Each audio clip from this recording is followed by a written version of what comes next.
Welcome back to Andalusitano. Andalusitano is the Iberian horse agency that find Andalusians for your soul.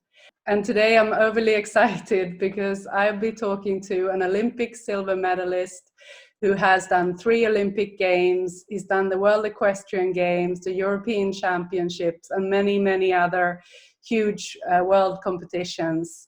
I would say he's one of the most famous riders in the world, Mr. Rafael Soto.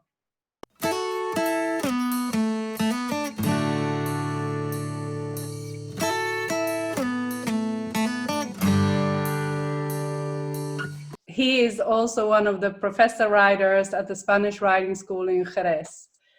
Mr. Rafael Soto, what an honor. Thank you for wanting to do this. Hello. Hi. Hola. Hello, Sofia. How are you? I'm good, thank you. Todo bien. Yeah, todo bien. So, how are things now in this time of crisis? What do you do with the horses over at the Spanish riding school? Well, it's not easy. We are not able to, all the riders, we are 14 riders, we are not able to go every day, all them.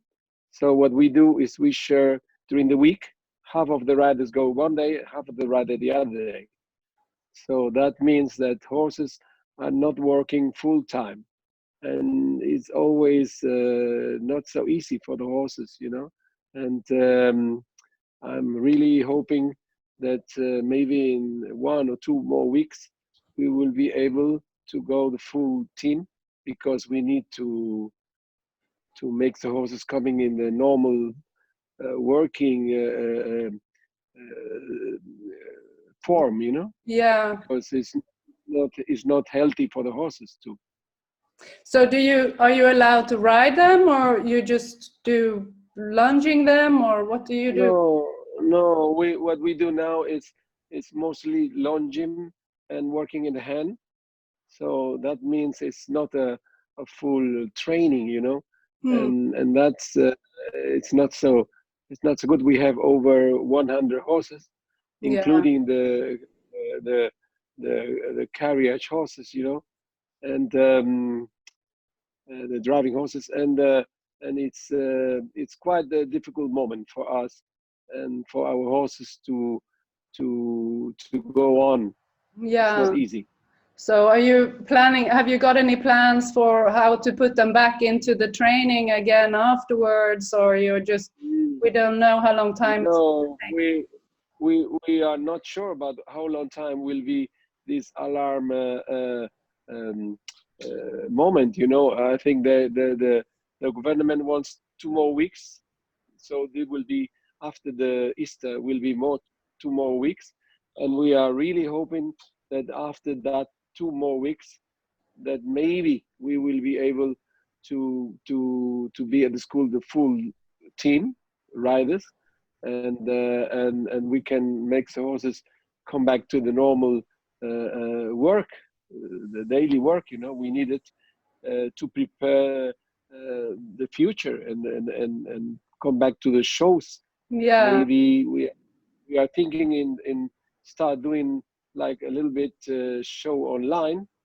Okay. This is our plan for the future, before the people will be able to come back to the school. We are not sure about when the normal visitors can come back to school. It's not so easy to know now. It's all a bit in limbo, isn't it? I would have maybe, I don't know really what to say, but let's all pray that this will be over if everybody continues to follow the rules, that at least in Spain that we've come almost over the curve, I think. If it's 2 more weeks, maybe a month extra, and then perhaps we can get back to work. At least I hope so. Me too. We too. Everybody in Spain, and of course the professionals and all the people who love horses. They will love to come back to a normal way to be. You know, this is something that we didn't expect at all that will be happen It's No, mostly in Europe, but this is what we have now. So we have to we have have to to work with it. work as we can, and try to do the best, make our horses stay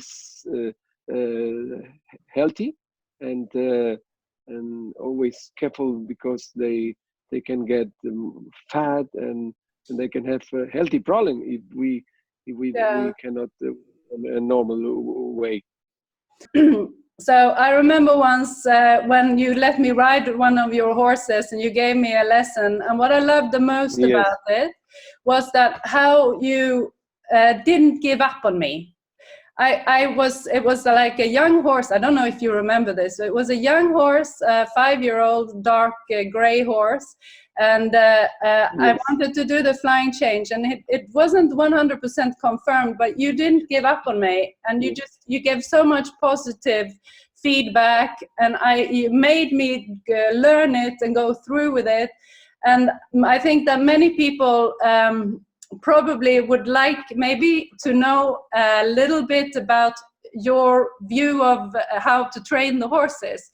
And many of my clients, they maybe have a warm blood that's maybe too strong or too energetic for them, and that's why they come to me to find an Iberian horse, because they have a better character. But I wanted to ask you what your opinion is. What is the difference between the Iberian horse and the warm blood? And what is the difference in the training method of an Iberian horse and the warm blood? Well, I've been working all my life with Iberian horses since I was a kid, but I also train and work quite often with warm bloods all around my clinics in around the world, and I know them very well myself. I got some warm bloods, and I train at home, out of school, some warm bloods too. And of course, for me, there is the two ways of riding. It's a good way and a bad way. There's no other way. The only difference is around the morphology and temperament and brain of warm bloods compared to Iberian horses. Of course, the body and the energetic and let's say it's a sport body of the warm blood. It's quite different to the Iberian horse, you know, and it's much more difficult to work on that horses because they have a lot of energy, and they are not so easy for someone who is just an amateur, and he wants to have a nice riding way, and a nice feeling to and not difficulty in on that way of riding, and for that, the Iberian horse is a fantastic horse. It's a horse that I myself, I'm very proud, because I show to the world of the horse world that with a good horse you can go with one of these horses to the highest point in the dressage competition, and I did it with a few of my Iberian horses in the big tour, Olympic Games, World Equestrian Games, European Championships, and the rideability, the way the horse is easy to ride and to work every day, and it doesn't matter if the horse. This is the way why our horses can stay in the school. Maybe one day they work, the next day they don't work, the next day work, and they accept this. With a warm blood, it's quite difficult, quite Yeah, difficult, because the way they are, the temperament, the brain, the body is completely different. The Spanish horse, the Iberian horse is more elastic, more supple, yeah, and easy to work on the side of the flexibility and the carriage themselves. They carry themselves very quite easy, Yeah. And of course, the movements of the Iberian horse is much more easy to collect them, to work on the collection and also on the stretching, much more easy than the warm blood. The warm blood needs much more time of working Yeah. to make him ready to get the feeling of how have a horse together and control Mm. that power, And I can understand that for someone else who wants to profit his time and is not a professional rider, of course it's much more nice, and they give you much more better feeling to work on one of these Iberian horses. I think for me, for myself, that I appreciate the good horses, and I there is a super nice one-legged horses. They're very competitive. Um, for someone else who just want to have a good time and work, but also have confidence with his horse, the confidence that give you a neighboring horse will never give you one of these warm bloods. They No. have another capacity, another capacity, of course, but never the nice heart and the nice temper that an Iberian horse has it. No, I totally agree with that. I think also perhaps that the whole sport, I mean, because we're getting them more thanks to you and to many others, but primarily to you that have got these horses on such a high scale on the map, have opened I think people are opening their eyes more and more to the Iberian breed for also using in the competitions. The sport has probably more from the beginning been aimed at or built up around the warm blood type horse, because that's been the horses that they've used in the competitions mainly. But I think that now more and more people are looking or accepting some of the things with the Iberian horses that makes them good, like they're better in collection, maybe not always as good in the forward parts or the lower levels in dressage. I don't know if you agree, but do you think that the judges and everybody are looking more into the individual horse, or do you think that it's the same as before?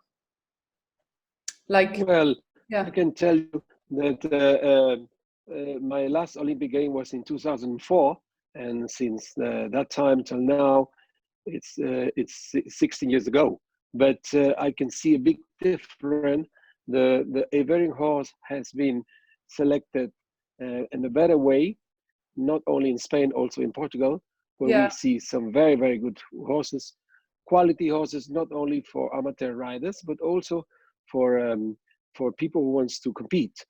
I can tell you that in the last years, the Spanish team got a very good results with, especially with Lusitano horses too, in Tryon and in the last European Championship in Holland. Unfortunately, this year we will not have Olympic Games. No.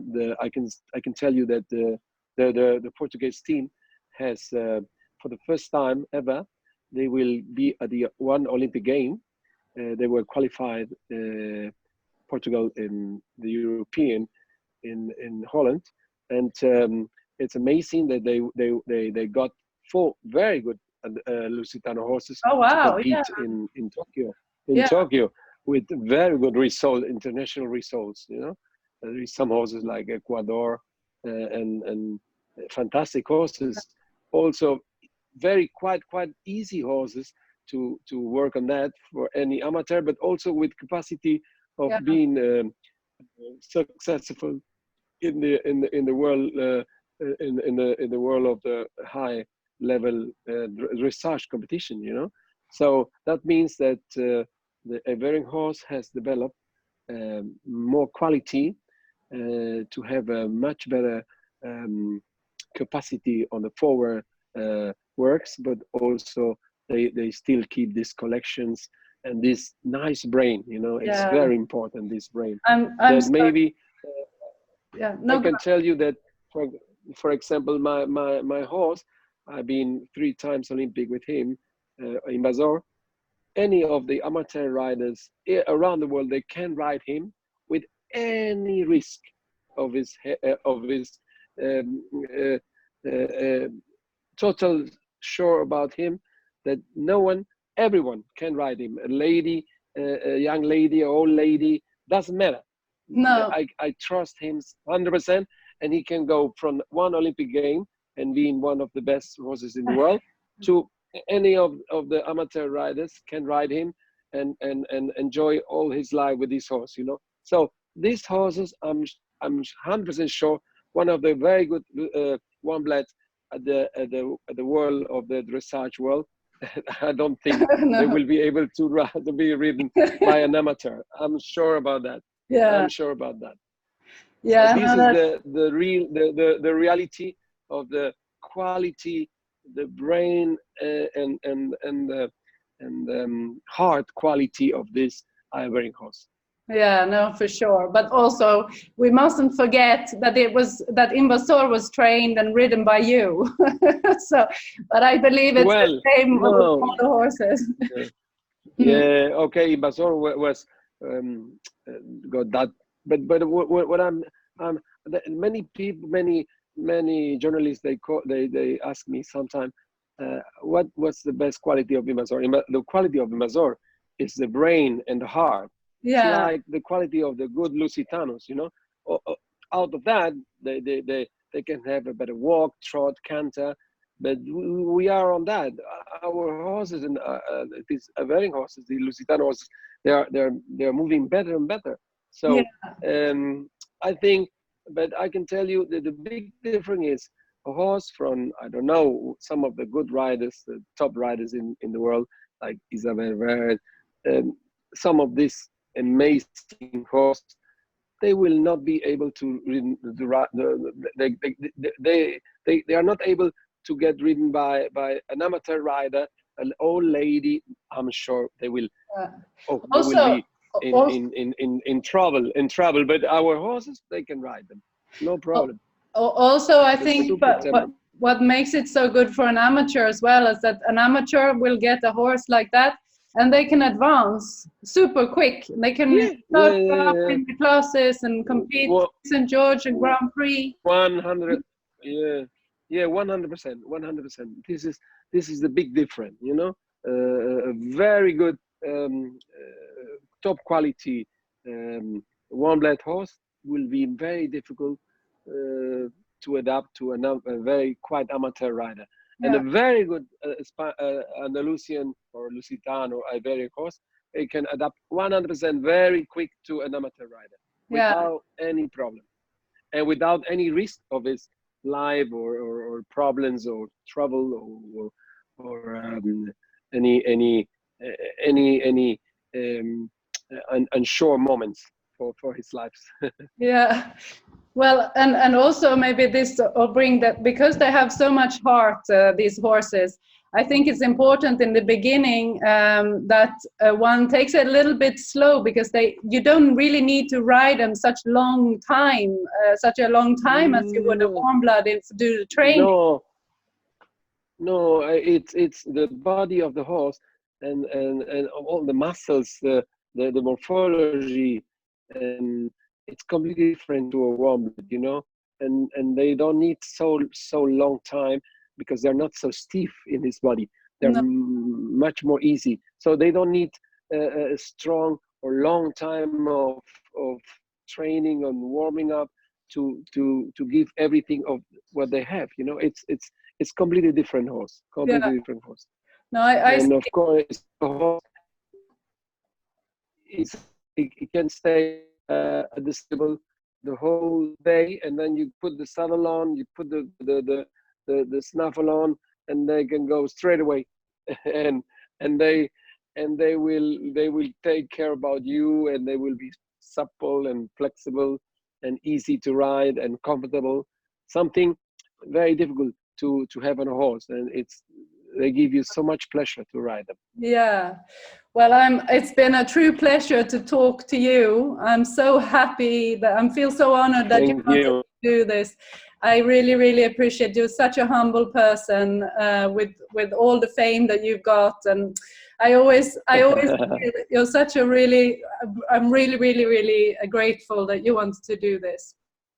Thank you. Thank you very much. For me, it has been a pleasure, and that now that we are so in a so strange moment, let's say, that we are not able and we cannot go out and do our normal life, work our horses, you know, like we normally do, and to be able to explain to all people what my experience in life about the equitation and the dressage, my experience in the dressage competition in the school with my horses, with my experience in training also and teaching. It's very important, and I think it's an honor also for me to explain that. Oh, thank you. Thank you so much. You're welcome. Okay, bye-bye. You're welcome. It's been a pleasure. Bye-bye. Bye-bye. Gracias. Bye-bye. A ver.